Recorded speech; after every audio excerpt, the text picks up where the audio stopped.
Buenas noches, sean bienvenidos a Más Allá, sean bienvenidos al misterio.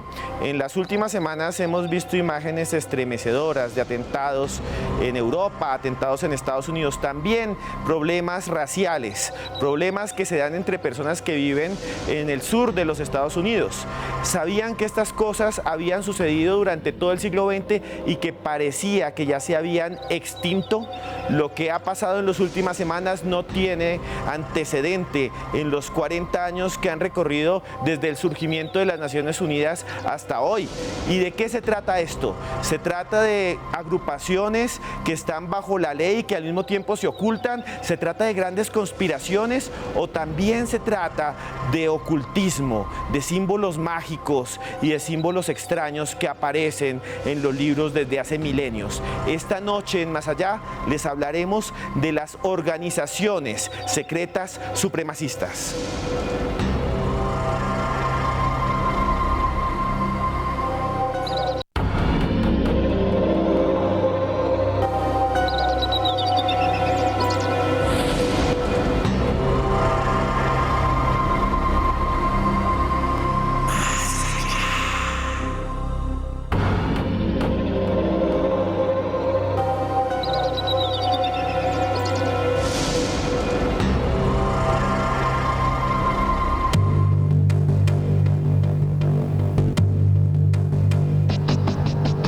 Dolor, muerte, destrucción y odio.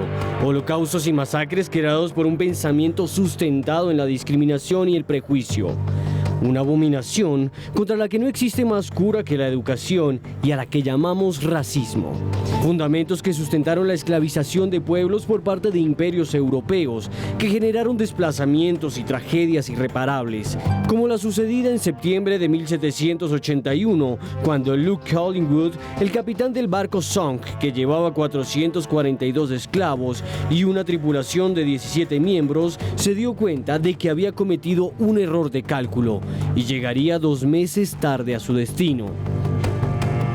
Fue entonces que ordenó lanzar por la borda a las mujeres y los niños, así como a los hombres ancianos y enfermos, acabando con la vida de 133 personas. Al llegar al puerto fue denunciado por algunos de sus marineros, pero el juez solo le impulsó una multa al considerar que un africano tenía el mismo valor que un caballo. Diferencias raciales que inspiraron películas como Amistad de 1997. Diferencias que parecen no haberse disuelto con el tiempo. En la actualidad, docenas de organizaciones que han tomado la apariencia de sectas místicas y que creen en la supremacía blanca se expanden por el mundo.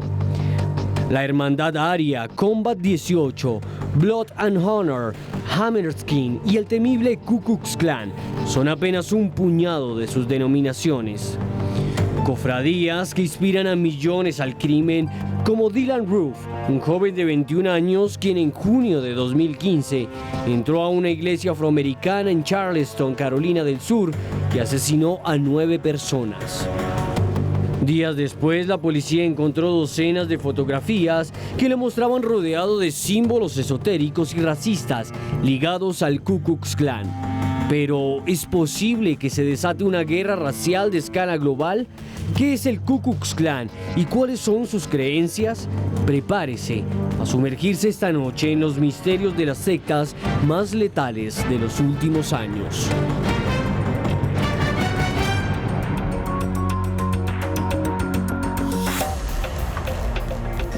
Extrañas y horrendas agrupaciones que parecen estar en este momento en todos los lugares del mundo, en el cual en Europa y también en Estados Unidos generan terror, horror y violencia. Agrupaciones que se basan también en antiguos mitos, en símbolos y en ritos arcanos y misteriosos ligados con el racismo, el Ku Klux Klan y también los neonazis y todo lo que ustedes vieron. Y hoy vamos a sumergirnos en estos grupos. Trataremos de entender el por qué existen, trataremos de entender cada uno de los aspectos que los hacen tan poderosos y que los han hecho en las últimas semanas seres o sujetos más bien de violencia global. Y aquí tenemos un grupo de profesores, un grupo de expertos para que nos enseñen, para que nos lleven de la mano por este camino. Y estoy hablándoles del señor Nicolás Pernet, que es historiador de la Universidad Nacional de Colombia, que además es premio de periodismo Simón Bolívar y que conoce muchos de estos temas sobre la esclavitud, sobre el racismo en el mundo. Muy buenas noches, Nicolás. Bien, ¿cómo estás, Esteban? Muy bien, muy bien. Y les recuerdo a todos ustedes que si nos quieren escribir lo pueden hacer con el numeral de hoy, que es más allá. Numeral más allá. Ahí me pueden escribir. Si ustedes dicen, no, este Esteban se equivocó y no eran 40 años de las Naciones Unidas, sino 69, pues sí, me equivoqué y lo digo con humildad. Me equivoqué. Síganme ahí en Instagram y me saludan, que yo a veces vivo muy solito y yo les respondo ahorita después del programa. Y aquí me acompaña también el señor Gamba, el señor Alex Gamba, es sociólogo de la Universidad Nacional, estudió en México sus estudios de posgrado, está a punto de ser doctor y además de eso es profesor de la Universidad Nacional como catedrático y profesor de planta de la Universidad Santo Tomás. Muy buenas noches. ¿Cómo está usted, señor Alex? Buenas noches, Esteban. Muchas gracias por la invitación. Bien, hoy es un día para mirar estos extraños sucesos que pasan en el mundo, pero no solo han pasado en las últimas semanas. Si usted no sabe de qué estoy hablando, al final del programa, en el último bloque, les voy a pasar imágenes increíbles, noticias de los Estados Unidos con una violencia que no veíamos hace mucho tiempo, con una violencia racial que hace mucho no pasaba. Así que aguante al final del programa, pero para entender históricamente, profesor Pernet, ¿el racismo es algo que ha sido común en la historia de la humanidad? Siempre ha habido pueblos que se han considerado que son mejores que otros o con el derecho de esclavizarlos y de usarlos. Desde la antigüedad siempre hubo una tendencia a la esclavitud, por ejemplo, pero no estaba siempre basada nada más en la raza, estaba basada en que había pueblos que perdían guerras y como su forma de pagar la condena era la esclavitud. Después va a haber una diferencia entre pueblos ya más basada en la religión, por ejemplo, cuando se da todas las cruzadas o la llegada de Occidente a Oriente en la búsqueda de evangelizar a los que no son creyentes. Pero el tema del racismo sí es un tema muy moderno que está muy ligado a la modernidad económica y el capitalismo de los últimos 5 siglos, desde que Europa empieza a invadir América y después África, y cómo después el tema de la esclavitud se va a asociar al tema de la raza. Esto sí es nuevo en la historia. Siempre ha habido pueblos esclavos, pero el hecho de pensar que un pueblo, por ser negro, por ser de África, ya nace para ser esclavo, sí es producto de la modernidad del siglo XV en adelante. Y doctor Pernet, hubo gente en el siglo XX que pensaba que venía de los atlantes, que provenía de razas mágicas, razas cósmicas, como la raza aria o la raza azul, o los que venían del continente perdido de Lemuria y así justificaron esclavizar y matar a todo el mundo. Y estas cosas místicas ya las vamos a ver más adelante, pero doctor Gamba, usted como sociólogo, ¿es normal que en las sociedades haya racismo o es algo que aparece solamente en momentos clave? No, no es normal y tiene que ver fundamentalmente con una configuración de cómo el capitalismo se ha ido desarrollando a partir de los últimos 5 siglos fundamentalmente, y muchos de los elementos que se constituyeron, que lo expresa muy bien Hannah Arendt en los orígenes del totalitarismo, tiene que ver fundamentalmente como con qué papel las sociedades occidentales empezaron a instrumentalizar a otros pueblos. O sea, las sociedades occidentales cogieron a los pueblos africanos y dijeron, ustedes no tienen alma, por ejemplo. Ajá. O cogieron a los asiáticos y les dijeron, ustedes están en ese espacio, pero es por derecho mío, porque yo soy más desarrollado que ustedes y puedo ir allá a civilizarlos. Sí, pero detrás de eso hay un interés profundo, digamos, de cómo se fue estableciendo la acumulación del capital, la acumulación económica de una Europa en ese momento en expansión. Claro. Entonces tiene que ver con unos intereses económicos que empezaban a justificar con otras razones y que después sí se convirtieron en mitos, en leyendas y en ideología. Sí, señor. Se fue constituyendo en ideología. Y uno de los más horrendos grupos que ha existido en la historia son los ustachas. Van a ver imágenes. Son de Croacia, en los Balcanes, donde es una zona donde siempre vio guerras, matanzas. A veces agarran. Esta es una imagen original, lo que ven ahí, de cómo los ustachas entraban a los pueblos de los que consideraban no puros, capturaban a la gente entre el monte, los agarraban y se los llevaban. Lo peor es que los asesinaban de las formas más crueles.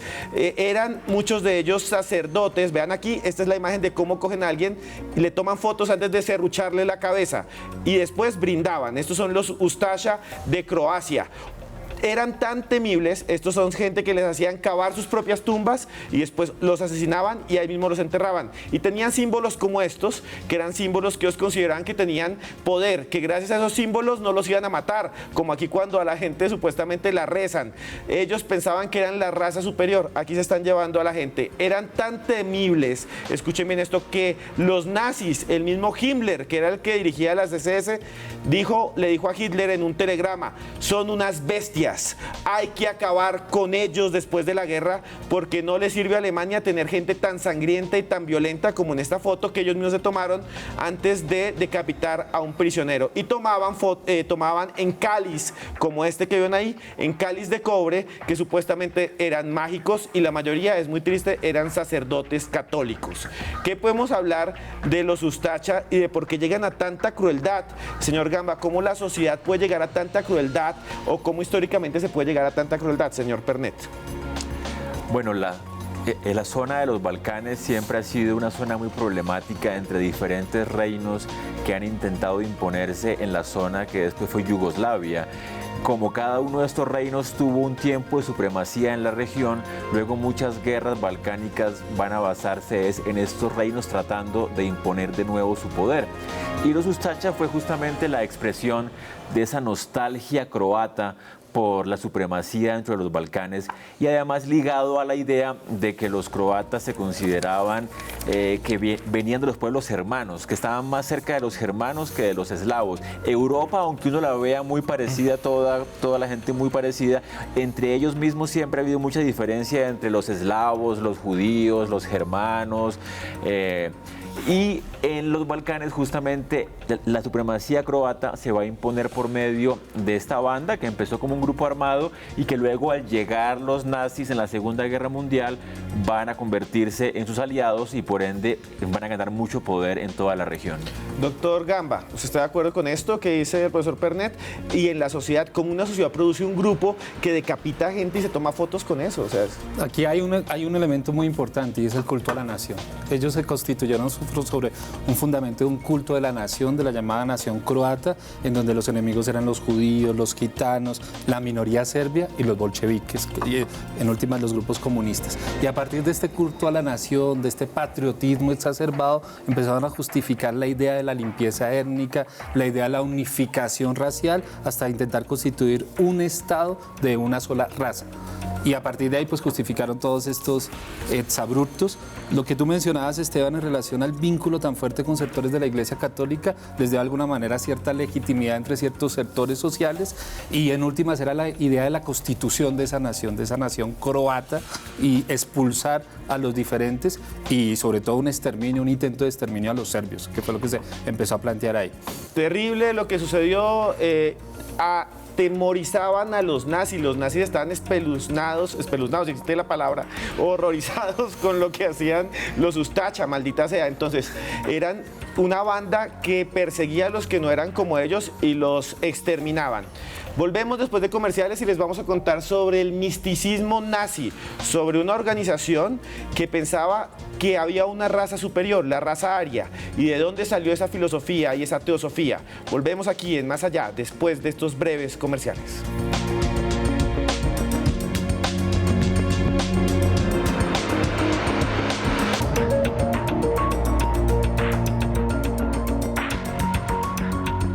Continuamos en Más Allá, en esta exploración por estos grupos horrendos, racistas, con los profesores Pernet y con el profesor Gamba. Antes de eso quiero saludar a Gente de Caos, a Diana Hernández, Gata de Páramo, que escribe un montón, RPC, también está por aquí la señorita Yasmín y Vidal Arturo. Gracias y sigan tuiteando con el numeral Más Allá. Yo les respondo aquí y les respondo tan pronto termine en Instagram, pero sigan escribiendo acá. En Instagram me pueden seguir. Y bueno, los nazis, esos horrendos personajes del siglo XX que desataron la Segunda Guerra Mundial, esos personajes que se vestían con extraños uniformes y con símbolos arcanos, con símbolos ocultistas, esos que se basaron en una extraña sociedad, en una sociedad antigua, para construir toda su ideología, una sociedad que les contamos a continuación.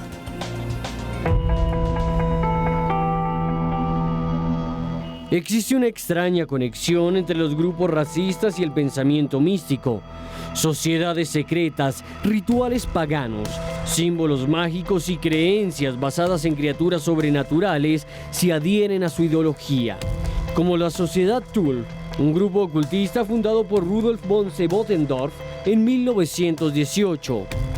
Sebottendorf, un autodidacta que vivió varias temporadas en Turquía y Egipto, en donde entró en contacto con masones, herméticos y musulmanes versados en teosofías y tratados ocultistas. Su principal interés al fundar la Sociedad Thule era probar que los alemanes provenían de una raza superior, la raza aria. Según los antiguos griegos, Thule era una nación cuyos dominios estaban ubicados en el extremo norte de Europa, por lo que Sebottendorf llegó a la conclusión de que los textos describían la región de Escandinavia, lugar en el que habrían surgido los arios, por lo que nórdicos y alemanes serían sus únicos descendientes. Ideas que calaron rápidamente en un puñado de jóvenes racistas que asistían a sus reuniones y entre los que se encontraba uno de los personajes más siniestros de la historia, Adolf Hitler.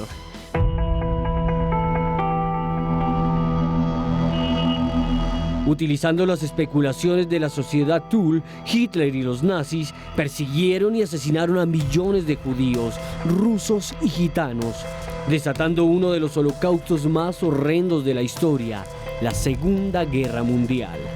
Sus banderas y escudos exhiben símbolos ocultistas que se conectan con la idea de la existencia de una raza superior, como la esvástica nazi, un símbolo con más de 5.000 años de antigüedad y que representaba la buena suerte y el equilibrio para la mayoría de las civilizaciones, y que fue encontrado por arqueólogos en decenas de yacimientos en Alemania, por lo que fue usada como símbolo nacionalista hasta que Hitler lo manipuló transformándola en el símbolo del nazismo. Yo mismo, después de innumerables intentos, establecí la forma final, una bandera con fondo rojo, un disco blanco y una esvástica negra en el centro. Este tipo de simbología también es palpable en el documental El triunfo de la voluntad de Leni Riefenstahl de 1935, en el que se exhibe una gran cantidad de emblemas para reforzar los ideales fascistas. Símbolos aterradores que hacían parte de los uniformes de la SS, la policía política del régimen, que fueron diseñadas por Hugo Boss, y en los que resalta una calavera en el centro del kepis y dos rayos en forma de runas vikingas que se remarcan bajo el cuello.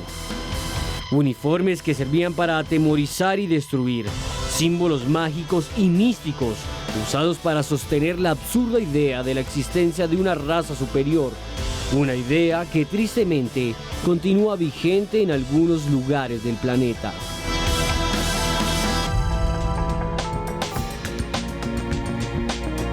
Símbolos que parecen hoy raros y extraños, pero que en su momento hicieron que miles de personas se levantaran y asesinaran a otros, justificando que eran superiores. Símbolos que vienen de antiguas tribus y de antiguos grupos, como los germanos o los nórdicos. Símbolos que hoy en día aterrorizan a millones. Doctor Pernet, hablando de esta utilización histórica tergiversada, por ejemplo, en los nazis y la Sociedad Thule, estos símbolos como las runas en las SS o la calavera, ¿eso tiene un antecedente histórico?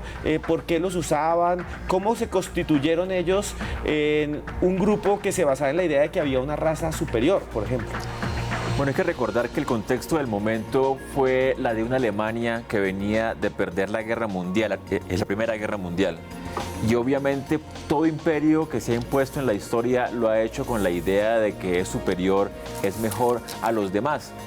Y el gobierno nazi fue muy cuidadoso y fue muy estratégico en la idea de incentivar ese orgullo histórico racial de los alemanes, acudiendo a viejos mitos como el mito de la raza aria, de estos titanes casi, estos hombres superiores que vivían en la Atlántida y que después de que ésta se hunde llegan a Europa, llegan a Escandinavia, y un poco la idea de que los alemanes eran los descendientes oficiales de los titanes de la Atlántida y de los arios, va a ser una forma de aliciente nacional que va a llevar a que la Alemania, que estaba casi destruida después de la guerra, se embarque en esta idea de orgullo nacional, la idea de patriotismo que siempre está detrás del racismo, para justamente llevar a ese imperio nazi al poder que fue y buscar lo que buscó, que fue la conquista de toda Europa, aunque no lo pudo lograr. Hay que ver que esta idea del nazismo es básicamente el punto máximo del racismo, pero esta vez, como decía M. Ceser,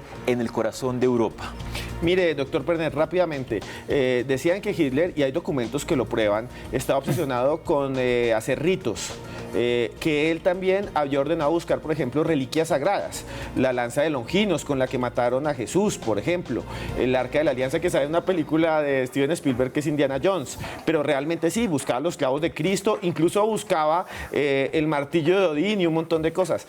¿Hitler realmente estaba tan loco o era muy buen político? ¿Él realmente estaba buscando estos elementos que él consideraba mágicos o lo hacía como algo político? ¿Usted qué piensa? Yo pienso que lo hacía como creyente. Realmente todos esos poderes que se le asignan a los elementos son para la mente de un poder obsesivo y ambicioso, obviamente tener toda la simbología cristiana, el arca, el martillo de Thor, todo el grial. Obviamente era muy atractiva la idea de tener esa, porque en cada objeto antiguo tenía poder y desde ahí eso le daba a él mucho poder.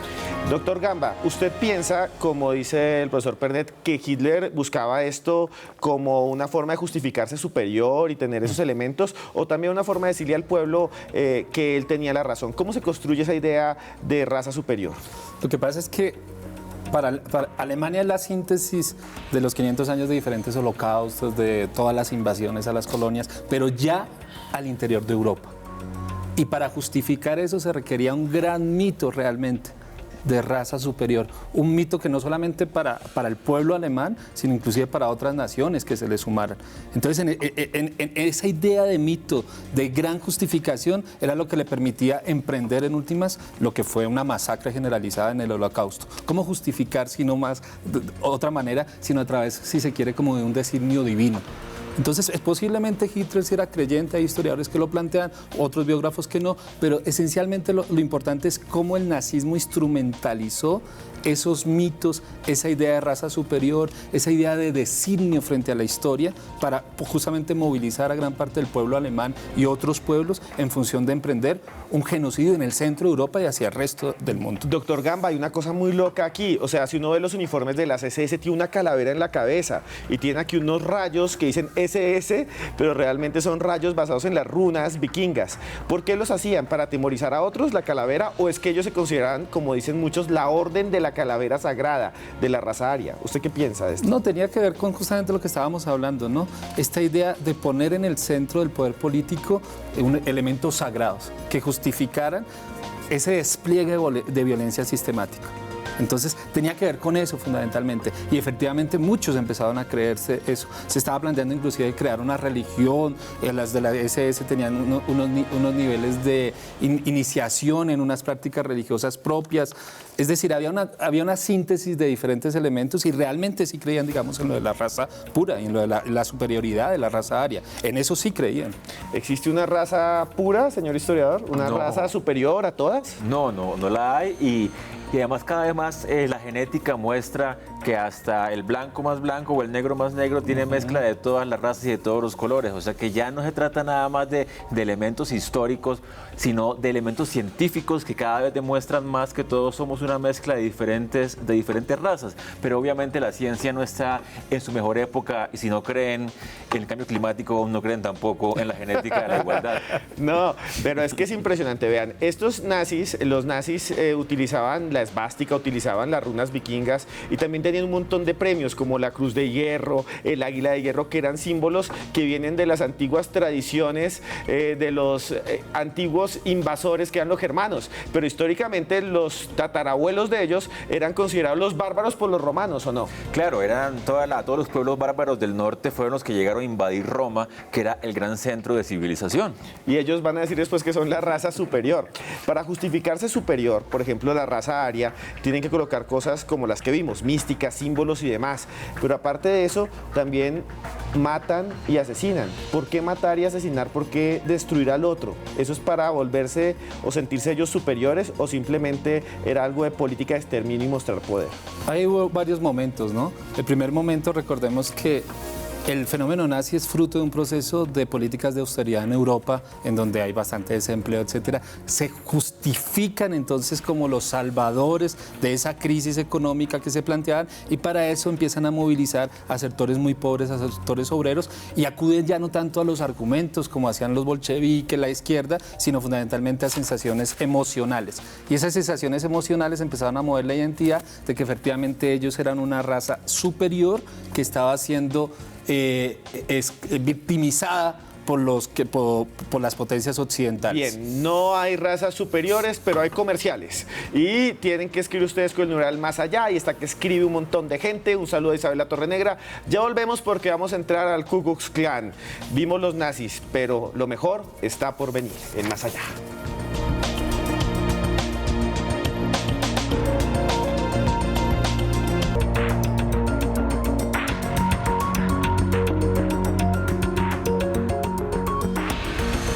Bueno, señores, continuamos aquí en Más Allá, continuamos explorando. Hoy es un día para aprender, siempre aprendemos aquí, en esta, que es una clase, y ustedes me escriben todo el tiempo por Instagram como Cruz Escribiente, y me encanta que también está escribiendo un montón con el numeral Más Allá. Y Vidal Arturo está que escribe un montón, está nuestro amigo Carechimba, te queremos, Carechimba, te queremos, Doña Marta, Diana Ortega, también está Ramón López, Jessica Gómez. Aquí estoy viendo mi celular, señores, y de verdad muchas gracias. A ver, Somos Tendencia, nos fregamos, se les quiere muchísimo, porque ustedes son Más Allá Livers, y por eso seguimos acá. Gracias a ustedes existe este programa. Pero ahora es el momento de entrar al mundo de la historia, el Ku Klux Klan. Y el Ku Klux Klan, como usted y como yo, tiene una historia, un origen. Y Joana Arenas nos preparó la siguiente nota.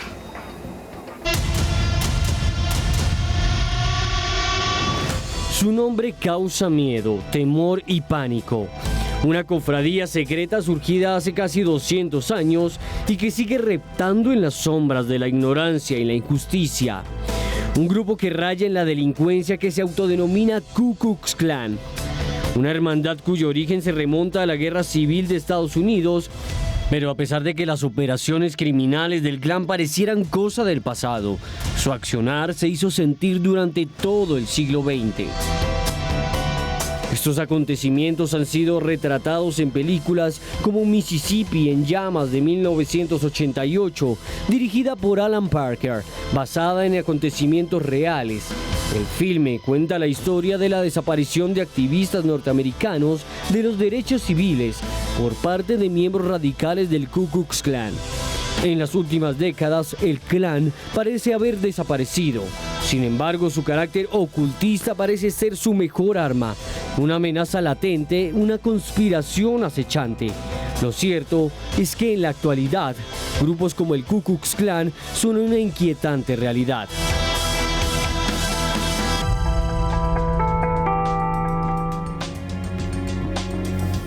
Continuamos después de ver esta nota que a mí me asusta ver toda esta gente vestida así.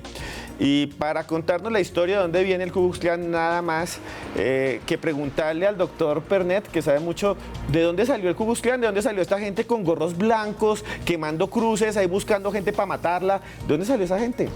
Pues como decía la nota, es un grupo que surge después de la Guerra Civil de Estados Unidos, la Guerra de Secesión, Cuando el sur pierde la guerra, empieza a haber una serie de reformas legales que le van a dar más poder y más derechos a los negros del sur. Y mucha gente del sur de Estados Unidos se siente amenazada porque piensa que esta reconstrucción después de la guerra va a ir en contra de sus intereses.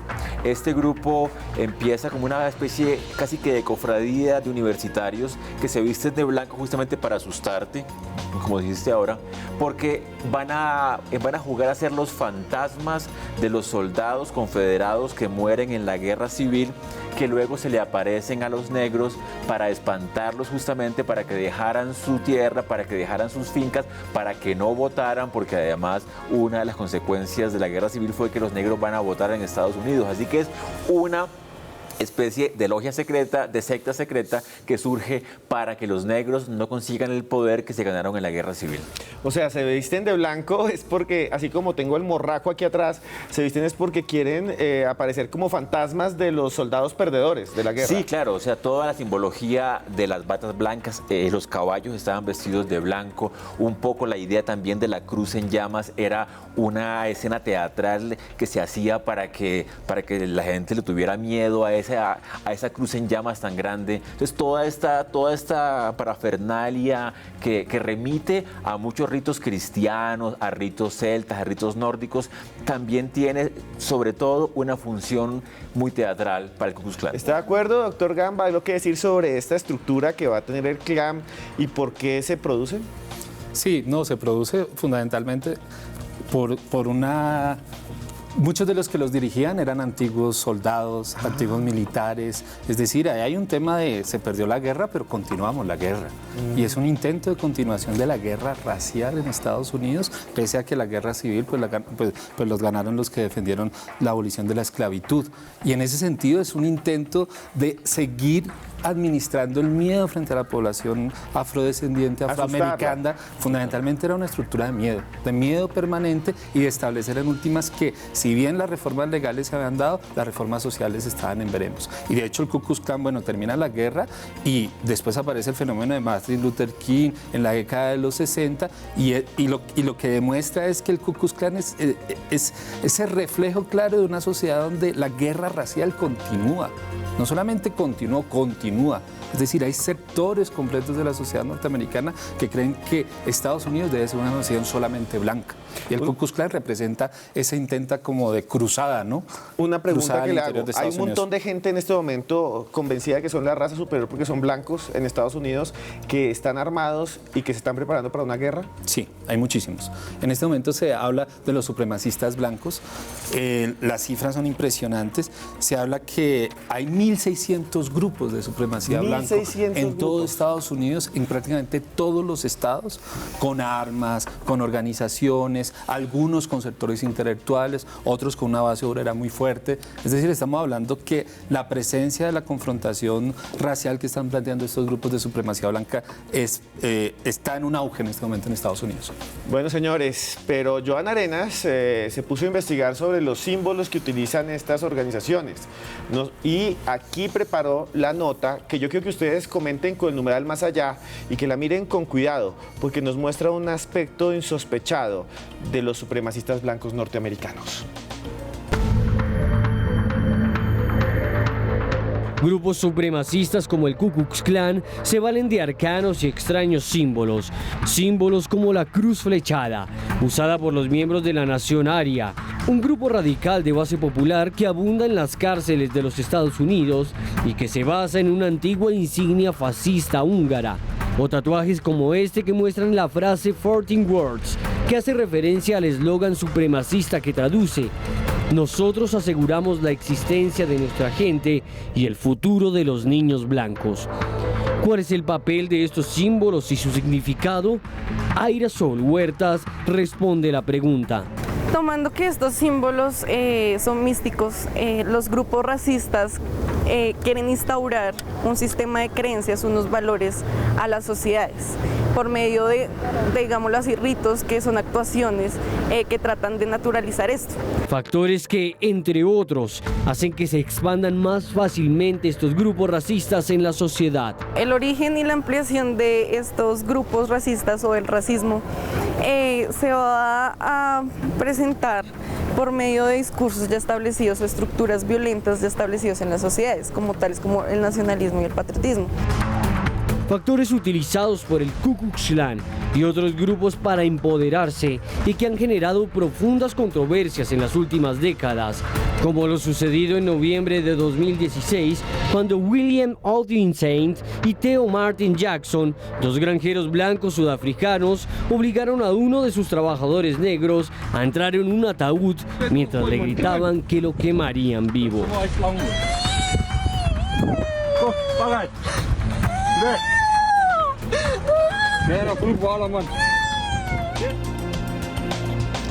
Cosas horribles como las que usted vio. ¿Qué piensa? ¿Qué siente de ver a este pobre hombre que lo meten en un cajón, en un ataúd y lo tapan diciéndolo que lo van a quemar vivo? Para mí, estos señores tienen que estar en la cárcel en este momento porque ese racismo no se puede tolerar. Y hoy es un día para hablar de esto, de estos grupos supremacistas. Aquí aprendemos en Más Allá, tenemos muchos temas, ovnis, fantasmas, conspiraciones históricas, pero hoy hablamos de estos grupos. Y bueno, señor Gamba, estos grupos se valen de los símbolos, ya vimos tatuajes, la nacionaria, pero ellos en el fondo, ¿qué son? ¿Son los pobres que están en las cárceles o atraviesan desde los millonarios norteamericanos hasta el granjero blanco norteamericano de Sudáfrica? ¿Ellos quiénes son en el fondo? ¿Cuál es la base de estos grupos supremacistas? Son muy heterogéneos, pero fundamentalmente obviamente son de base blanca, son poblaciones blancas que están fundamentalmente en el sur y en el centro de Estados Unidos. Hay desde ricos granjeros, pero ha sabido hablar en los últimos años a la base obrera estadounidense, que vuelve y pasa como pasó en la época del nazismo en Alemania, en medio de una crisis económica de 2008, en medio de políticas de austeridad. Ellos han logrado construir un discurso para atraer a esos sectores obreros y esos sectores empobrecidos de Estados Unidos, sobre un discurso fundamentalmente que la razón de la pobreza no son las políticas neoliberales, no son las políticas de austeridad que han implementado, sino fundamentalmente que la nación se la están robando, entre comillas, los extranjeros. En un país de migrantes como Estados Unidos, pues ese discurso se cae por sí solo, pero empieza a pegar en términos de los imaginarios. Entonces también han intentado construir una idea que el hombre blanco norteamericano heterosexual está en vía de extinción. Entonces también inclusive han volteado el discurso. Hay un discurso que se llama, que lo mueve fundamentalmente la derecha alternativa, que se llama así, que hay intelectuales, hay gente de comunicación, son muy jóvenes y que intentan construir toman muchos de los elementos del discurso de las minorías étnicas, etcétera, para ellos plantearse que inclusive ellos están en peligro de extinción y que su cruzada en últimas es por recuperar una nación para los blancos. Entonces tienen ya un discurso construido, sí, fundamentalmente de defensa inclusive. Y incluso hay un grupo que se llama Nacionaria, ¿no? La Aryan Nation, que están un montón en la cárcel. Pero el Ku Klux Klan hubo un momento en que lo prohibieron. ¿Por qué siguen ahí? O sea, ¿por qué Estados Unidos lo permite? Si los han prohibido por un montón de tiempo, históricamente resurgieron, ¿cierto? Sí, porque ha habido varias épocas en que el Klan ha sido clandestino o ha sido muy visible. Cuando surge en el siglo XIX, lo hace de modo más bien escondido, pero al final los terminan por prohibir y es mucho más difícil estar para ellos. Luego en el siglo XX, en 1915 van a resurgir en gran parte ayudados por la película El nacimiento de una nación de Griffith, que cuenta la historia de un miembro del Klan que salva a una mujer de ser violada por un grupo de negros. Y además también en esa época la gran migración que llega de Europa, de judíos sobre todo, va a impulsar mucho que el Klan surja como esa especie de escudo, se dicen ellos, en contra de las influencias externas. En la década de los 20 y los 30 del siglo XX el Klan va a tener mucha fuerza hasta que, de modo paradójico, pelean con el gobierno porque, como apoyan a los nazis y Estados Unidos va a la guerra contra los nazis, se crea la gran paradoja de que un grupo estadounidense que se llama neonazi en el fondo está en contra de su patria. Eso sí es increíble, doctor Pernet. Los nazis y el Ku Klux Klan unidos, y por eso los prohibieron. Si no hubieran peleado contra los nazis, pues estarían ahí, eran como medio amigos. Incluso Henry Ford era el de los carros Ford, era alguien que le gustaba a Hitler, incluso lo premiaron allá y apoyaba al Ku Klux Klan. Pero bueno, después de comerciales vamos a ver qué es lo que está pasando hoy en Estados Unidos, qué ha pasado en las últimas semanas. Y aquí nuestros panelistas lo van a analizar. Ya volvemos y escriban con el numeral más allá todas sus inquietudes. Ya regresamos después de los comerciales.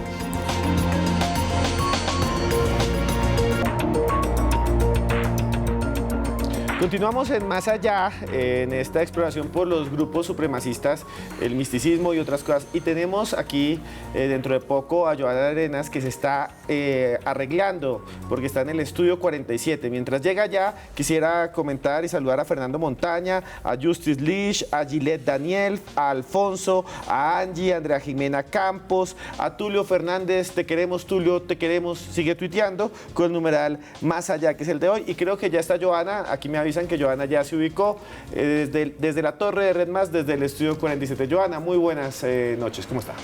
Buenas noches, Esteban, y precisamente hablando de estos temas, hace muy pocos días en Estados Unidos se ha venido viendo que estos grupos supremacistas están generando bastante odio entre la población. Resulta que en la semana del 15 de agosto varias personas realizaron protestas precisamente para rechazar a estos grupos, y un señor llamado James Hill Jr. se le ocurrió coger su carro, llegar hasta las protestas y atropellar a la multitud que se encontraba en ese lugar. Quiero que ustedes vean cómo reportó nuestro informativo Red Más Internacional esta noticia. La primera llamada que hizo la madre de James Fields Jr. al 911 fue en el año 2000, cuando, asustada, tuvo que esconderse en el baño porque su hijo, en ese entonces de 13 años, la golpeó en la cabeza y le tapó la boca por haberle pedido que dejara de jugar a sus videojuegos. No fue la única vez que tuvo que llamar a la línea de emergencia por cuenta de su hijo. Una vez más, la mujer parapléjica tuvo que hacerlo en 2011 para denunciar que su hijo se comportaba de manera amenazante hacia ella. Ese mismo año, la policía tuvo que ir a su casa. El joven la agredió cuando le solicitó que fuera evaluado en un hospital. Previamente estuvo a su lado señalándola con un cuchillo, y la llamada quedó registrada en el 911 como una madre atemorizada que sospechaba que su hijo le haría algo. Alex Fields, de 20 años, nacido en Ohio, enfrenta cargos por asesinato en segundo grado, huir de la escena y por agresiones a quienes protestaban contra las tendencias supremacistas en Charlottesville, Virginia. La madre asegura que desconocía la vinculación de su hijo con grupos supremacistas. Asegura que el día del ataque pensó que estaba en un evento del presidente Trump y se mostró sorprendida porque asegura que su hijo tiene amigos afroamericanos. En su colegio aseguran que Fields compartía este tipo de ideas, evidenciando su fascinación por Hitler. Lejos de terminarse la polémica sobre la respuesta del presidente Trump tras el ataque en Charlottesville se mantiene, y fuerte, después de que el mandatario asegurara que hubo culpa de ambos lados. Y es que a raíz del ataque del sábado en Charlottesville, los focos se centraron en los grupos de supremacía blanca en Estados Unidos. Hay quienes relacionan el crecimiento o fortalecimiento de estos grupos con la llegada de Donald Trump al poder. Algunas de las agrupaciones más visibles actualmente en Estados Unidos del movimiento supremacía blanca es la derecha alternativa, conocida como alt-right, el Ku Klux Klan y los grupos neonazis. Esteban, pues quisiera invitar a nuestros panelistas del día de hoy a que analizáramos dos cosas. Primero, la tendencia o el resurgimiento de estos grupos supremacistas en Estados Unidos. ¿Debido a qué? ¿Ustedes qué consideran? ¿Qué factor es el que ha hecho que estos grupos estén, digamos, que más alterados o más presentes en la sociedad? Y segundo, ya enfocándonos más en el caso de este joven que no solamente tenía una conducta social reprochable como la que sucedió este 15 de agosto, sino que también, como lo evidencia la nota, en su familia golpeaba a su madre, ya había tenido varios antecedentes de agresividad. ¿Ustedes cómo analizan esta situación? Doctor Gamba, usted es el sociólogo.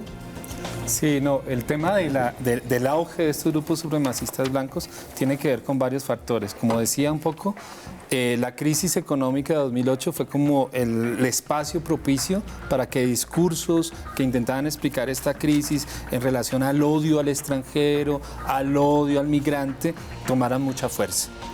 Pero pero tiene que ver también con una estructura muy profunda de guerra racial que hay en Estados Unidos. Y si a todo esto le añadimos la elección de Donald Trump, que muchos de estos grupos, si no todos, apoyaron esa candidatura y que le da un fortalecimiento y un robustecimiento a esos grupos. Hay que decir también un elemento.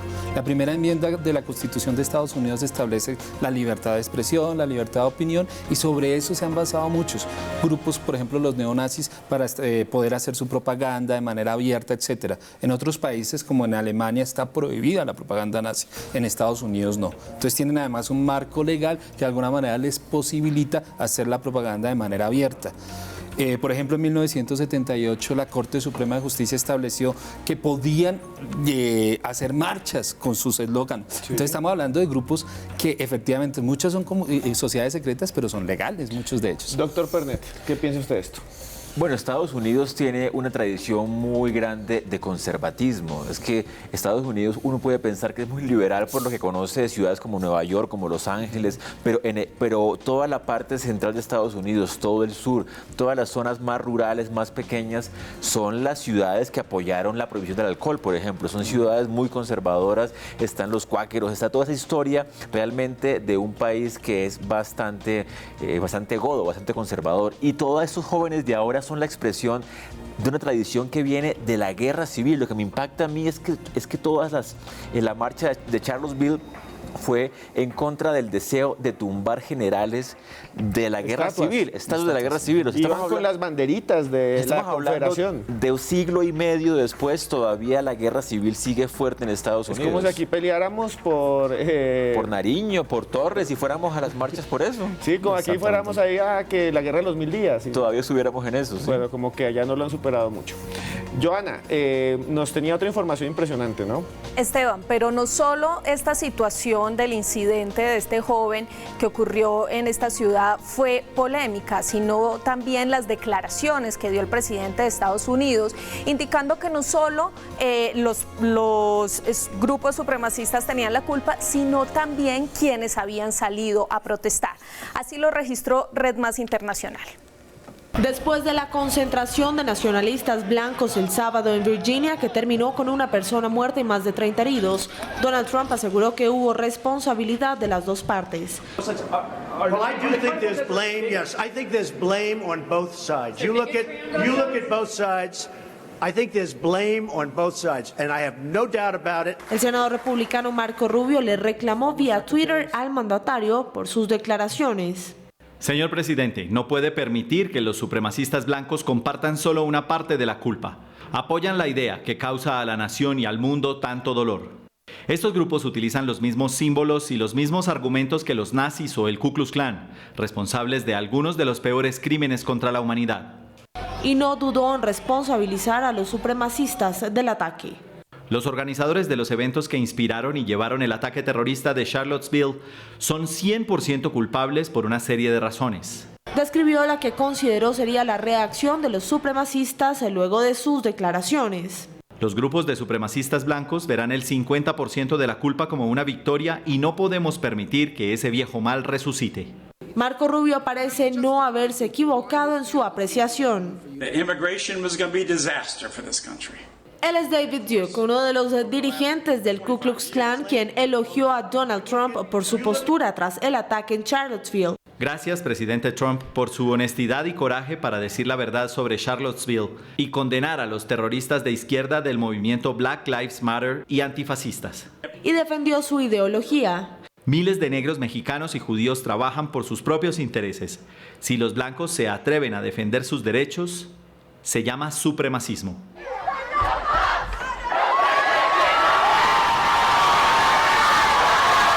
En diferentes ciudades del país han sido tumbadas estatuas representativas de la guerra civil usadas por los supremacistas blancos como su símbolo. En Baltimore fueron retirados 4 monumentos dedicados a la extrema derecha, dedicados a los confederados. Una vez más se abrió la polémica. Claramente, como dice nuestra nota, una vez más se abrió la polémica y esto es una polémica muy política. Ustedes como invitados, ¿qué consideran? ¿Hay culpabilidad de las dos partes? ¿Hay quizás una parte que tenga más culpa que la otra? ¿Qué consideran, invitados? Muy rápido, profesores. Profesor Gamba. No, los únicos responsables son los supremacistas, eso es clarísimo. Los grupos contra el racismo están abogando por un derecho y los otros grupos están abogando por intentar dañar al otro. Entonces no existe eso que se llama derecho al odio, eso no es un derecho. Entonces lo que ellos justifican es que la política de odio puede ser un derecho y no puede existir eso que se llama política del odio.